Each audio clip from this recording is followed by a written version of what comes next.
Volvemos acá para seguir con este plástico cruel, con ganas, la verdad contento de este programa que vamos a estar haciendo hoy, porque realmente, lo decía un poco en la presentación, me cuesta la poesía, no soy un gran lector de poesía, pero los pocos que he llegado a conocer, a meterle, los disfruto muchísimo, y uno de ellos es Nicanor, de quien vamos a estar hablando hoy a pocos días de cumplirse 110 años de su nacimiento, con el querido Juan Machado, que no sé si ya está en llamada. Estamos ahí está. Hola amigo, ¿cómo andás? Hola amigo querido, ¿cómo estás? Otra vez mano a mano para hablar de poesía. Mano a mano, Impresionante. ¿viste? Sí, qué mejor, pero bueno. Sí, acá estamos y en algún momento le tenía que tocar a Nicanor. Pablito recién en Vení que te cuento estuvo haciendo programa con Víctor Jara, así que bueno, seguimos con Chile, que algo tiene, ¿no? Capaz para empezar podemos empezar hablando de este país que tiene una raíz poética súper profunda y súper fuerte, ¿no? Que uno podría preguntarse de qué viene, si viene de la tradición más de los pueblos originarios, si tiene que ver con una vinculación más con el clima, con esa zona andina, fría, hostil por momentos, digamos. Si también todo lo que es la historia política del país, lo que ha sido la dictadura, dejó sus consecuencias en la poesía. Bueno, no sabemos bien por qué. En el caso del poeta de hoy es incluso previo a la dictadura y a todos estos procesos, ¿no? Porque eh, si algo hizo Parra fue vivir muchísimos años y escribir muchísimos años, ¿no? A mí me gusta decir que es el poeta que vivió más que el Magicli, eh, que es maravilloso, que Parra se reiría mucho de eso. Eh, para empezar también en estos días, pero no me quiero ir mucho del tema, se cumplieron 18 años del 7-1 de Boca a San Lorenzo. Bueno, que también se podría hacer un programa, pero es cuestión de Sí, otra ocasión. Eh, está bien, está bien, está bien. Después, Eh, yo me vestí para la ocasión porque si vamos a hablar de poesía, tengo mi remera de Bolaño, bien, poeta chileno, pero tiene una frase esta remera que dice todo lo que empieza como comedia termina como misterio, y me parece que en esa frase de Los Detectives Salvajes de Roberto ujú, Bolaño se puede encasillar tranquilamente la poesía de Nicanor, ¿no? Nicanor, que fue para Bolaño eh, su mentor, su dios, su musa, su todo. Y creo que hay algo en Parra de lo que decías vos, ¿viste? ¿De dónde viene Parra? ¿De dónde viene esa resonancia que trae con él Parra? Y, y da para pensar porque Parra es el poeta que cambia la poesía. Y creo que en la historia de la literatura es muy difícil, son muy pocos los que lograron eso. Y Parra lo hace. Eh, Hace un movimiento muy parecido a lo que pasó acá con Di Benedetto y la gauchesca, esto de refundar un género. Bueno, Di Benedetto refundó la gauchesca argentina, la desperezó, ¿no? Cuando un género permanece por siglos en un mismo gesto, me parece que estos tipos y mujeres que vienen a refundar eso, ¿no? No a borrar lo anterior, sino sobre esos cimientos formar algo más. Y me parece que Parra en ese sentido es un gran referente, es quien cambió la poesía. ni hablar, sí. Te la vamos a dejar pasar, la del 7-1, no sin antes decir que acabo de ver que a Gimnasia le cobraron el mismo penal que no le cobraron a San Lorenzo en la Bombonera, que fue el mismo penal que le cobraron a Platense ayer, 3 veces la misma jugada exactamente, pero bueno, hay canchas y canchas, hay penales y penales. Se Tremendo. ve bueno, que ganar en la Bombonera es complicado, así que bueno, lo vamos a dejar pasar. Des- Fíjate que se te cayó una lágrima en sí, el micrófono. sí, está bien, está bien. Triunfó de nuevo el Curvito ayer, 2 triunfos al hilo, bien. Grande el cuervo. Y ganó San Telmo hoy, ganó 4-0, a Ganó pesar de Santel. que... Y nos quieren voltear, ¿eh? Nos quieren voltear. Bien, pedimos disculpas a los oyentes, pero bueno, el fútbol tiene que estar acá en la charla. Sí, vos decías varias cosas, digamos, ¿no? Como para Bolaño lo toma como su gran influencia, pero realmente si pensamos autores y no solo de Chile, sino de toda América Latina, son muchísimos, ¿no? Los que lo tienen a Nicanor como referencia. Vos sabés que a mí me gusta intentar ir dándole un orden, un esquema, sobre todo para quienes no conocen, digamos, ¿no? A estos autores. Bueno, Nicanor no solo tiene esa raíz chilena, digamos, desde donde podemos pensar su poesía, sino es una familia, digamos, ¿no? Una familia súper vinculada a la cultura y a la poesía. El hijo mayor de 10 hermanos, Nicanor, entre quienes está la enorme también poeta y cantante Violeta Parra, también quien tuvo un vínculo cercano con Nicanor durante muchísimo tiempo. Y es una familia de artistas, ¿no? Padre músico, esas influencias están desde chico en él. Juan hablaba de la vida que vivió, digamos, ¿no? Bueno, Nicanor vivió 96, 94 años, digamos, ¿no? 1914. No, más de No, 100, 104 años. 104 años. 103 años. Murió un 23 de enero de 2018, día de mi cumpleaños. 103 años, hace nada, sí, incluso seguía recibiendo premios ya de grande, no paraban de premiarlo, digamos, ¿no? Los premios un poco que no le habían dado en vida, tuvo una obra también lenta, Nicanor, ¿no? Como si supiera desde chico que iba a vivir, que tiempo no le iba a faltar. Entonces, su obra poética fue como surgiendo de a poco, ¿no? Hizo un primer libro de poesía muy inspirado en algunos poetas muy tradicionales, ¿no? Porque más allá de él, lo primero que uno ve en Parra es que para romper algo primero hay que conocerlo tal cual es, digamos, ¿no? O sea, para destruir un género, uno primero lo tiene que hacer como se hace, digamos, de la manera tradicional, y después darse el animarse a romperlo, digamos, ¿no? Eso fue un poco lo que hizo Parra. Entonces empieza con una poesía más tradicional, con influencias quizás de García Lorca, ¿no? De Walt Whitman, de poetas más tradicionales. Con poca repercusión, quizás esos primeros libros. Sí ya gana la bancada, podemos decir, o el apoyo de poetas como Gabriela Mistral, que ya rápidamente lo van a elogiar y lo van a bancar su poesía. Cancionero sin nombre, ¿no? Es su primer poemario. Muy Lorca, muy Lorca. Muy Lorca, sí. Sí, ya desde el nombre lo vemos, ¿no? Encima. Sí, muy influenciado por el romancero gitano de Lorca.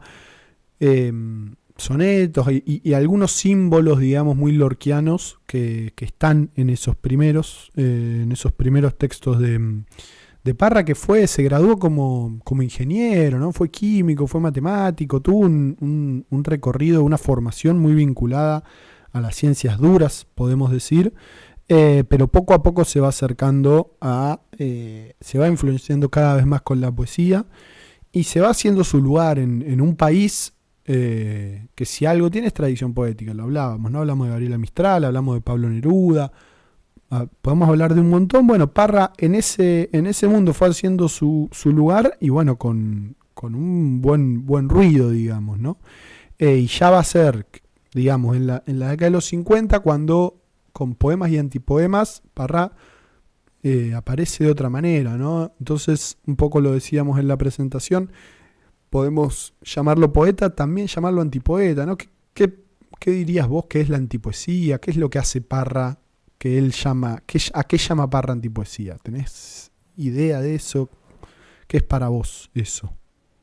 Ahí me agarro muchísimo de lo que decía Bolaño, ¿no? De la antipoesía de Parra es poesía, pero también viene a juego lo que decías vos. Bueno, para destruir un género hay que conocerlo en su totalidad. Hay que ir a fondo y conocerlo. Ok, Parra hace eso. En sus primeros libros, que eran los que mencionábamos recién, sí, Parra se nota la influencia de poetas clásicos, pero es la clara muestra del poeta que no se conforma. Digo, Parra publica 2 poemarios que están bien, que están buenos, que es una poesía clásica, pero que está muy bien escrita, de un tipo muy lector, y no se conforma con eso, y hay algo en el género que no le conforma. Y hay una forma de abordar el género que no le conforma para nada. Entonces ahí aparece la antipoesía en Parra, que es desarmar lo establecido desarmar lo que conozco. Y acá viene un contrapunto muy interesante, porque Parra piensa eso en Chile, en los 50. Ujú. En Uruguay está pasando la generación del 45, que es lo mismo, es desperezar esa poesía donde aparece Armonía Sommer, Idea Vilariño, cambiando esa poesía campechana que existía en Uruguay para hacer una poesía intimista, de problemas, de angustia, traer eso a primer plano, ¿no? En Argentina aparece Pizarnik. Digo, es como un movimiento, eh, una inconformidad continental, digo, ¿no? De zona. Es el lenguaje de una zona. Y Parra empieza, vos recién nombrabas a Mistral, a Neruda, todos poetas que dieron visto bueno a Parra en sus primeros libros, y que Parra rápidamente se posiciona en la vereda enfrente de ellos. Y empieza como a mofarse a manera de Parra, ¿no? Porque Parra era muy irónico, la ironía y la comedia va a estar presente en Parra siempre, por eso esa frase que yo decía de Bolaño, de los detectives salvajes, todo lo que empieza como comedia indefectiblemente termina como misterio, y está ese juego en Parra, y Parra se posiciona enfrente de Neruda. Y él ahí dice su frase histórica en el manifiesto que escribe, dice: yo no hablo de crepúsculo, ni de mujeres recortadas ni de damas recortadas en el horizonte, hablo de comida, olores, ataúdes, ataúdes y ataúdes. Es una declaración de principios de Parra, de esto de decir, hay que quitarle solemnidad, porque la poesía al final está en todas las cosas.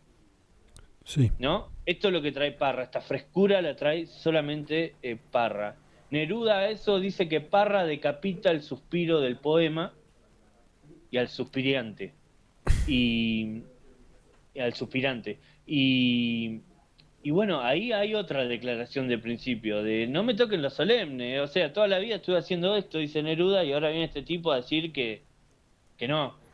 Y ahí se origina un contrapunto que no solo es Parra, Neruda, sino que también aparece Roque Dalton en El Salvador escribiendo contra Neruda. Ujú. Y no contra la poesía de Neruda, sino contra la solemnidad de Neruda. Esta idea del poeta por encima de todos, el poeta, el hombre iluminado.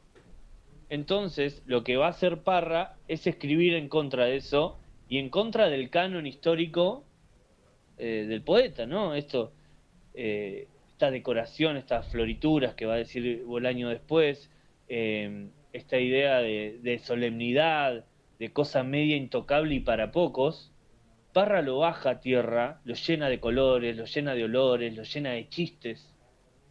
eh, y le va a decir Parra a Neruda eh, que el poeta es un hombre como todos, y lo va a comparar con el albañil, con el pintor, con el carpintero, cosa que a Neruda lo va a sacar de las casillas, ¿no?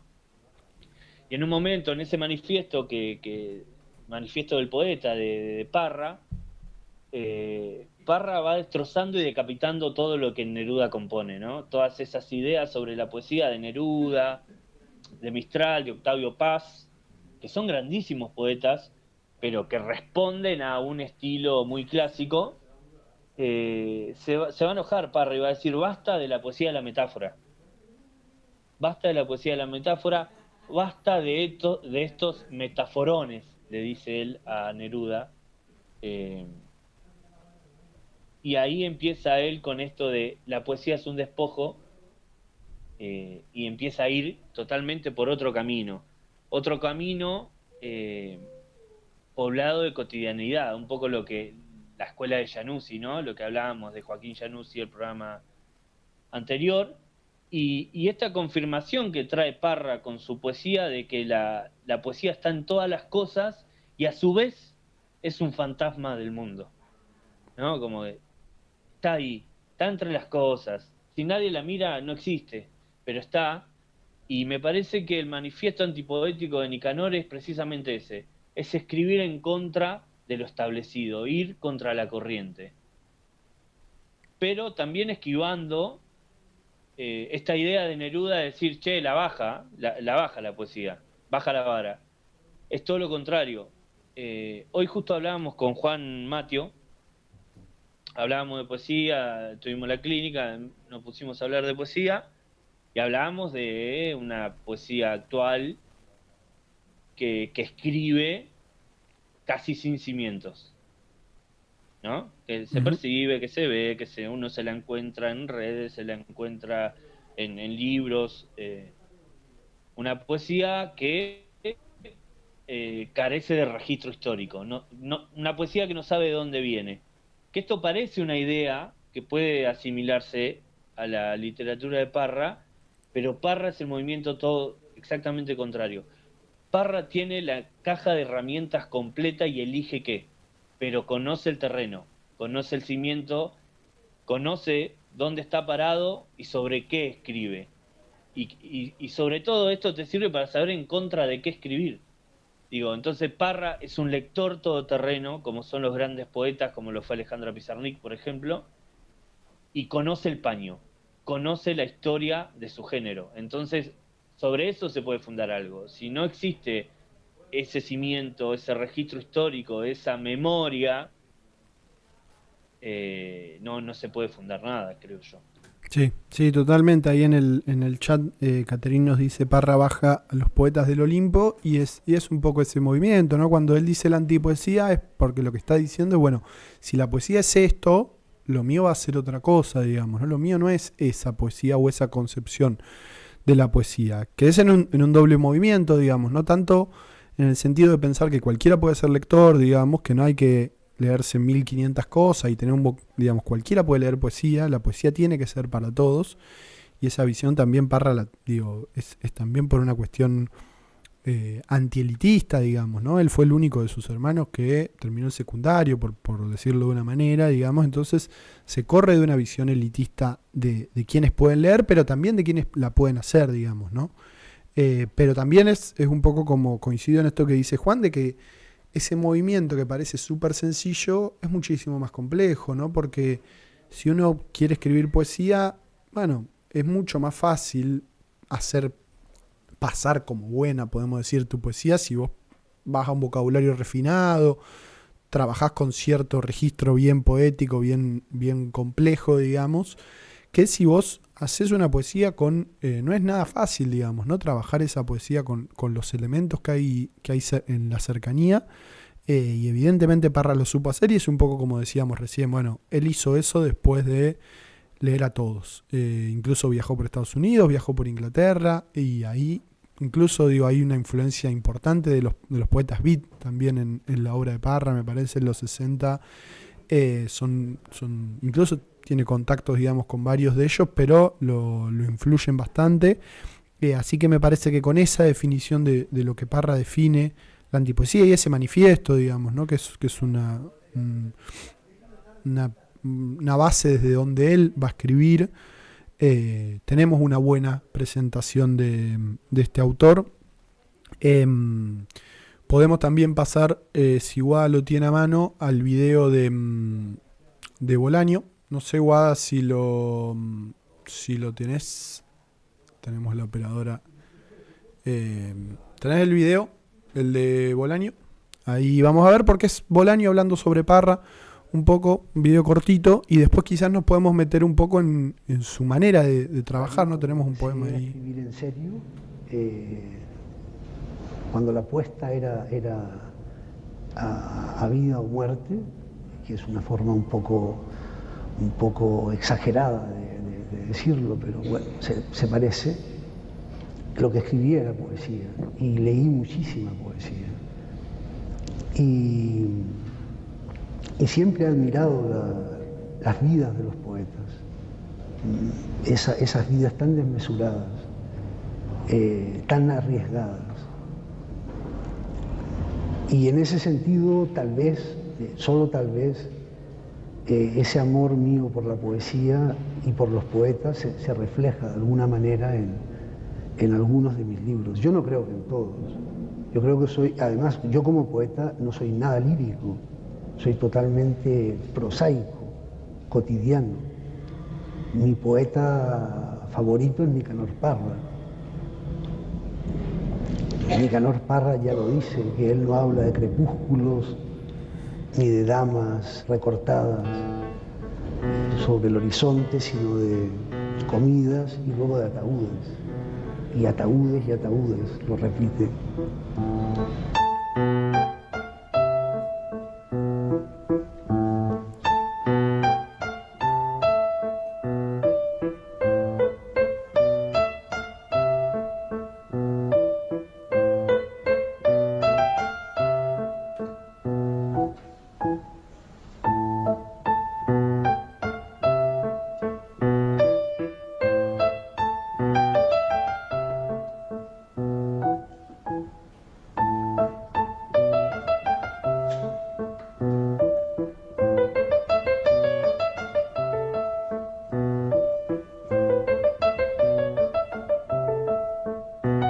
El oficio de escribir es un oficio poblado de canallas, eso más o menos todo el mundo lo intuye. Bien, ahí pasaba una de nuestras debilidades en este programa, como es Roberto Bolaño, hablando un poquito de Parra, leyendo uno de sus versos más icónicos, que también lo repasaba Juan recién, y a su vez le pedía a Guada recién que nos ponga esta imagen, que no sé si nos podés contar un poco, Juan, qué tenemos acá para los oyentes. Acá tenemos Primero estoy para hacer un video reaccionando a esa entrevista de Bolaño. Tenemos que hacer videos de reacción. Por favor, me vuelvo loco. Acá tenemos en un libro que me regaló mi queridísimo amigo Cruz, que me regaló Obra Gruesa, que la tapa está acá. Tremendo. Que es de la Editorial Universitaria, un libro viejísimo, que el último poema que tiene es un gran poema de Nicanor Parra, que se llama La Batalla Campal, y esto viene en el libro, esta imagen que estamos viendo, para que se vea cómo trabajaba Nicanor Parra, ¿no? El trabajo artesanal que tiene el poema para Parra. Acá parece que él escribe un primer boceto del poema, ¿no? Esto que se llama como esa especie de vómito, ¿no? Que también está muy agarrado eso de la idea de poesía, que la poesía es un vómito. No, eso no es poesía, eso es una emoción que uno expresa y escribe y está bien, pero la poesía tiene un trabajo artesanal y de relojería que es clave para el que el poema sea bueno, ¿no? Y acá parece que Parra escribe un primer boceto donde va enumerando algunas cosas, tiene el nombre arriba, estos versos que dicen muerte sí, funeral no, muerte sí, funeral no, estas frases que aparecen anotadas, que es una primera imagen del poema, son las líneas que permanecen intactas, ¿no? Uh-huh. Y después sobre eso, movimiento. Empieza a tachar, empieza a unir con flechas, empieza a mover palabras dentro del texto y a buscar una simetría general en el poema, ¿no? Usa diferentes letras, usa tachaduras, usa flecha, usa palabras que después no están en la disposición final del poema. Y acá hay un hay un poeta que está trabajando, un poeta que tiene mucho movimiento y que no cree que el poema tiene que ser ordenado, sino que empieza a jugar con tipografía de letras, empieza a jugar con ideas, empieza a jugar con flechas, y creo que eso determina un poco el rango general de la poesía de Nicanor. Digo, la obra de Nicanor es una obra que se mueve, porque él es un poeta que se mueve. Digo, Parra es un poeta maduro. Cuando uno lo lee, no hay poesía adolescente en Parra, ¿no? No está esa pulsión con la muerte, esa apuesta total que tienen los grandes poetas malditos y adolescentes. Sino que es el poeta maduro, pero un poeta maduro muy particular. porque los poetas maduros suelen tener una visión de la vida casi desde una orilla, ¿no? Estoy parado mirando la vida Sí. y la describo y la estudio, pero desde La un Torre de lugar. Marfil, digamos.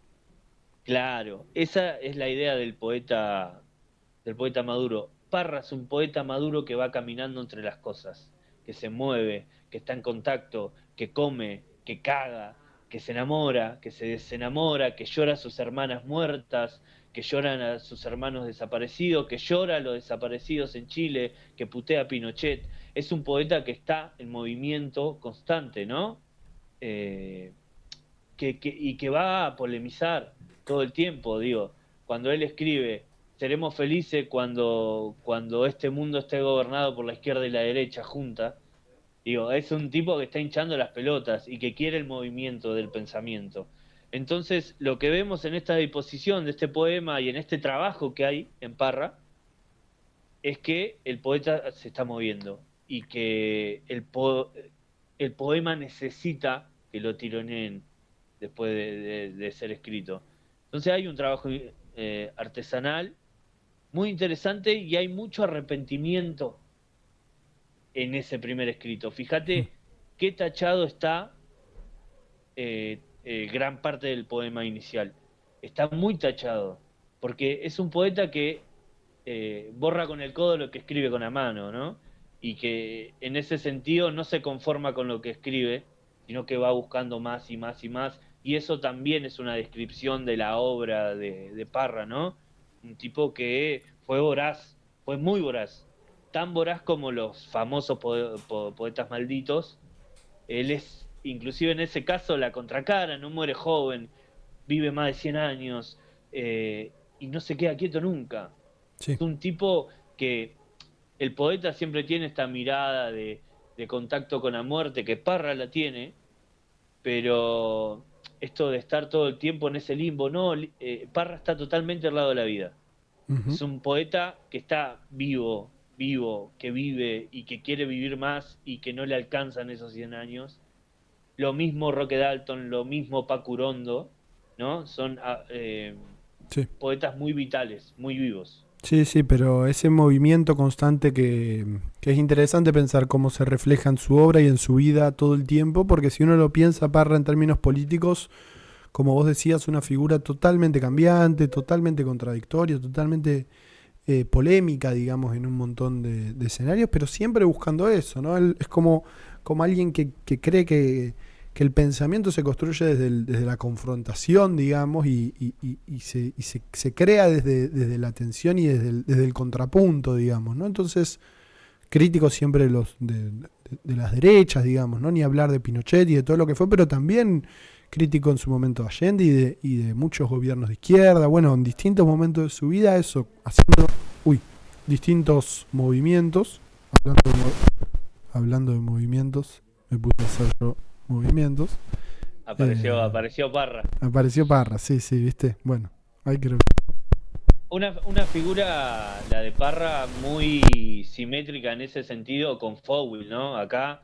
Totalmente, sí. Esto bueno, ¿cuál es la idea que todos están de acuerdo? Ok, yo voy a pensar lo contrario. Sí, y pero... es un poco esto, digo, quien contrapone ideas es para pensar, y es interesante esa postura, sí. La postura de un artista en ese sentido. Y muchas veces acelerado, digamos, o visionario de cosas, ¿no? Tomando actitudes cuestionables, pero que tiempo después son reconocidas, ¿no? Pero sí, siempre comprometido. En 2010, después de cumplir 96 años, realizó una huelga de hambre en apoyo a 30 comuneros mapuches que estaban ayunando.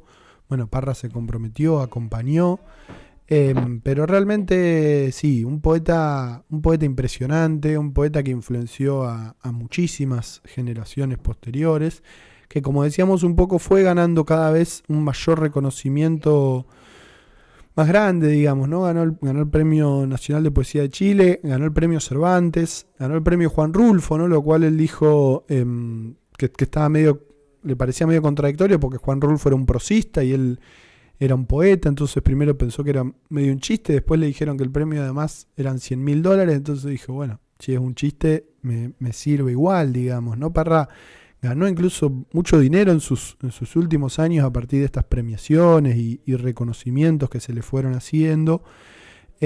Vos mencionabas la muerte, digamos, ¿no? Un tema súper recurrente en su obra, digo, más allá de esa vitalidad que se veía todo el tiempo.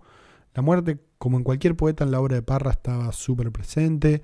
Poeta que también trabajó los artefactos, ¿no? Que esos artefactos de Parra es un poco esa idea de cómo pensar la poesía. Digo, nosotros hablábamos de cómo él veía la poesía en las cosas cotidianas, en las cosas de que uno se encuentra todos los días. Bueno, eso lo llevó a un extremo al proponer estos artefactos poéticos, digamos, donde mezcla. Parra, digo, también hay algo en la forma del poema muy, muy interesante, ¿no? A eso me refiero. Él combina muchas veces el contenido con la forma, ¿no? Hay un poema que vos me pasabas hace un rato, ¿no? Que está donde habla de lo largo que es el tiempo y lo corto que son, digo, lo que dura un día y lo poco que dura un año. Y cuando quiere hablar de cuán largo es un momento y cuán corto es otro, lo hace también en la forma del texto, digamos, ¿no? No lo tenemos acá para mostrar, pero voy a que para él esta división que a veces se hace entre forma, contenido y demás, él lo pensaba como una estructura única, ¿no? Sí, mirá, yo tengo justo acá a mano un par de poemas que están en este libro, Obra Gruesa, donde él habla de caer, habla de quedarse solo y dispone el poema así, no sé si se va a ver. Bien, sí, exacto, ¿no? Que es un poco, sí, los epigramas de Apollinaire, digamos, ¿no? Todas esas experiencias. Bueno, eso es lo que hablábamos con Juan, ¿no? Él leyó todo, leyó a las vanguardias, leyó el surrealismo, leyó todo y después de a poquito va tomando lo que le interesa de cada una de todas esas corrientes, ¿no? Mirá, hablabas de Rulfo y de ese premio que gana. Yo tengo un libro que es maravilloso, que se llama Discursos de sobremesa. Es este librazo enorme que se lo compré a los amigos de Big Sur, Bien. que lo tenían ahí escondidito. Y lo compré, es un librazo y son todos los discursos de él ganando premios y todos los discursos escritos en verso.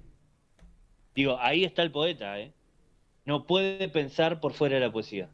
Tal cual. No hay forma de que el tipo pueda pensarse por ahí.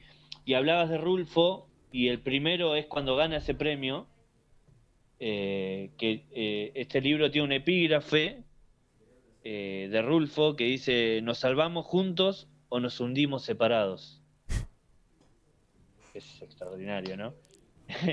Rulfo siendo Rulfo, ¿no? Porque sí. Eso es un texto de Rulfo de México y los mexicanos, que es maravilloso. Y arranca el discurso diciendo esto, y lo quiero leer porque es cortito. Viuda de Rulfo, distinguidas autoridades, señoras y señores. Un amigo que acaba de morir.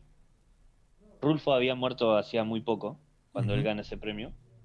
Un amigo que acaba de morir me sugirió la idea de renunciar al proyecto del discurso académico.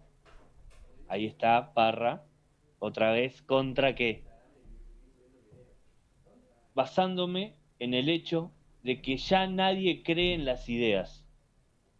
2 puntos. Fin de la historia. Arte y filosofía por el suelo. Lo que debes hacer es leer tus antipoemas, me dijo Carlos Ruiz.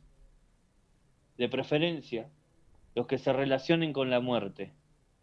La muerte tiene la vara muy alta en México. 2 puntos. Rulfo te aplaudirá de la tumba. Tremendo. Arranca así el discurso, y son todos discursos en verso que son... Sí, impresionante. Sí, lo he visto ese libro, vale la pena totalmente, sí. Saludamos también a toda la gente que va aportando en el chat. Gachi, a quien le mandamos saludos también, dice: creo que Parra logra ser dentro de la poesía un obrero rebelde e irreverente. Se cagan los dueños de la poesía y elige escribir sobre lo visceral y contradictorio de todo lo humano, ¿no? Sí, totalmente. Me parece que eso es un poco lo que lo que le reconocemos y lo que le agradecemos. No quiero tampoco dejar, no es que lo dejé pasar, sino que lo fui guardando. Marta también agrega: el hombre imaginario de Parra, de esos poemas que me gustan. Yo quería hablar unos segundos de ese poema porque leí una historia que no sabemos si será así, si no, pero vale la pena y es buenísima, digamos, ¿no? Si hablamos del amor, Parra fue alguien que se casó 3 veces, tuvo varias esposas, tuvo varios hijos, pero dice la historia que enamorarse profundamente, amar realmente, solo lo hizo una vez. Se enamoró perdidamente, pero fue un amor fugaz, fue un amor breve, y ese amor que tuvo se fue de Chile, lo abandonó, lo dejó, se fue. Solo estuvieron juntos unos meses, se fue lejos de Chile y al poco tiempo Parra se entera que se había suicidado. Ahí tiene una situación difícil Parra, y piensa en el suicidio, digamos, ¿no? Según cuenta la historia, tiene el arma preparada, piensa en el suicidio Parra, pero elige no hacerlo y se refugia en la poesía, digamos, ¿no? Se pone a escribir, que es lo que sabía hacer, lo único que sabía hacer. Y la historia cuenta que este poema lo escribe, según dice Parra, con el arma en la mano, en la mesa, máquina de escribir, y ahí escribe El hombre imaginario, este tremendo poema que tenemos también el video ahora para compartir, una lectura que hizo Parra de este poema. Por favor. El hombre imaginario.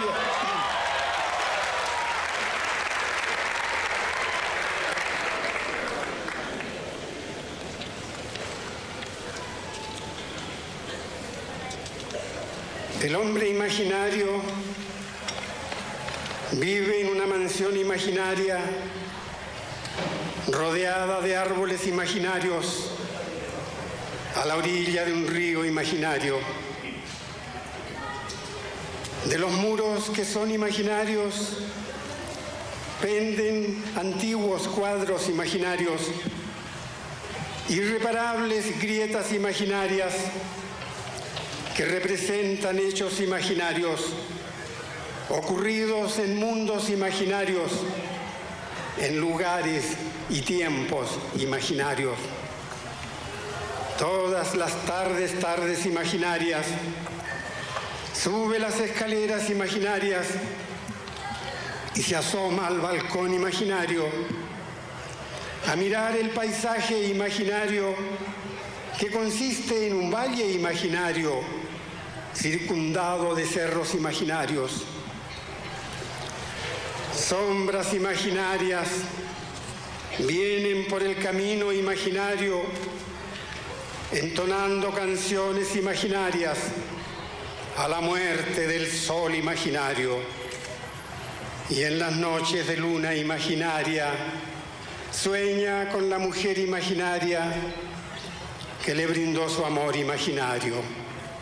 Vuelve a sentir ese mismo dolor, ese mismo placer imaginario, y vuelve a palpitar el corazón del hombre imaginario.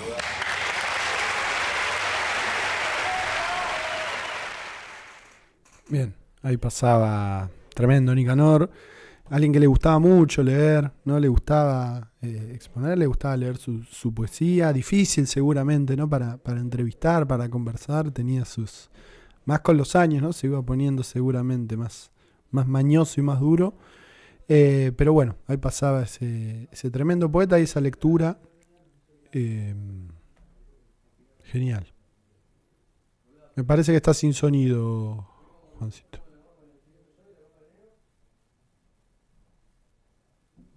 No sé, que se quedó sin sonido, Juan. Ahí sí. Hola. Ahí estamos. ¿Ahí sí? Sí. No, que fíjate cómo elige Parra contar de que todo murió.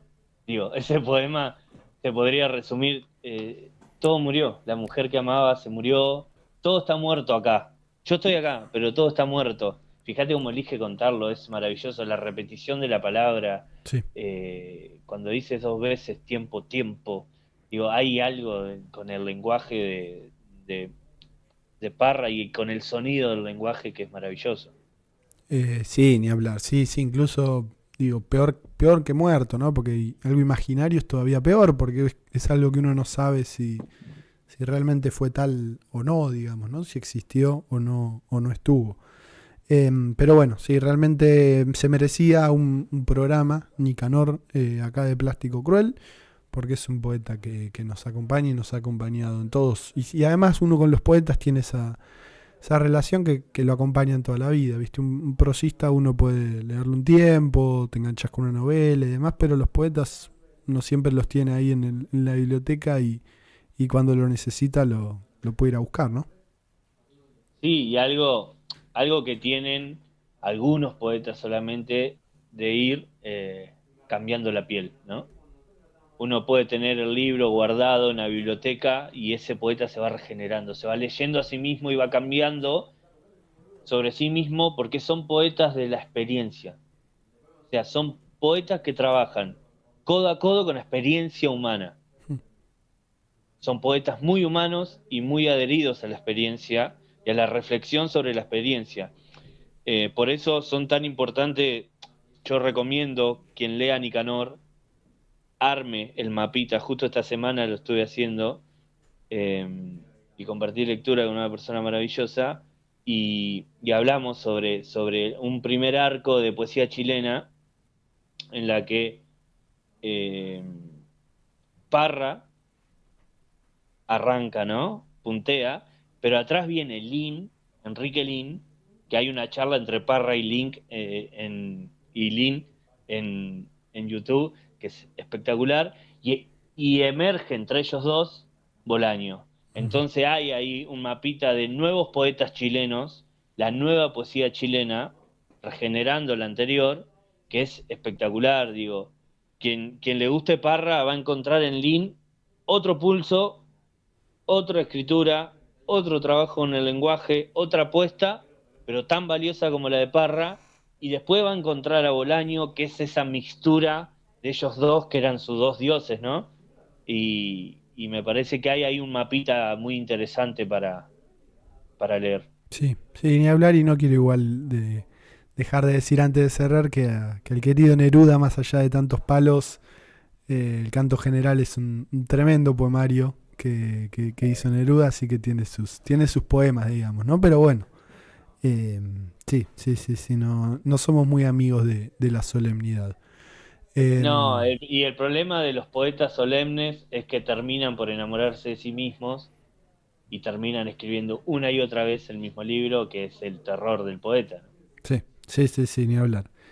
Bueno, Juancito, se nos ha ido el tiempo. Yo decía un poco en la apertura, bueno, primero agradecerte de nuevo por la presencia, por la bancada acá en Plástico. Sabemos que en un tiempito, en unos meses, te vamos a tener por acá. Se va a estar presentando el librazo que es Tres Lagunas. No sé si podemos adelantar algo. Si solo decir hoy eso. justo cerramos todo hoy, digamos. Va a ser el jueves 3, Bien, ¿3 de qué? el jueves 3 de octubre, De octubre. Bien. en Malicia, obvio, a las 20 horas.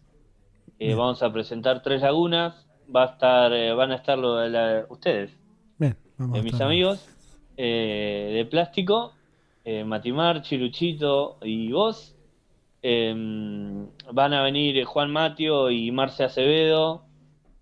Son dos personas que han estado muy codo a codo con nosotros siempre. Yo con Matio he trabajado los textos en la clínica y Marce siempre una lectura que me importa un montón. Y vamos, Tres Lagunas va a ser una excusa para hablar del gótico pampeano y armarle una constelación de lectura al libro para quien lo haya leído y para quien no. Y vamos a tener un cierre musical con Flor Puy, que va a estar haciendo unas canciones de ella. Así que también ir a festejar, va a haber cantina, va a haber para comer, va a haber para tomar algo. Hermoso. Y invitamos a todos, como también invitamos al cumple de Trinchera, ¿no? Totalmente, sí. El próximo sábado, 7 de septiembre, acá los esperamos a todos. Y bueno, ya la fecha está hecha. Tienen un mes para conseguir Tres Lagunas, leerlo y ir a sacarle el jugo a esa charla que no se van a arrepentir. Nos quedamos sin tiempo. Nos vemos el lunes que viene. Gracias, Guada, por la operación. Gracias, Juan, por bancada. Saludos a Luchito. Y nos vemos el lunes que viene. Según la RAE, una trinchera es una zanja defensiva que permite disparar a cubierto del enemigo. En esta trinchera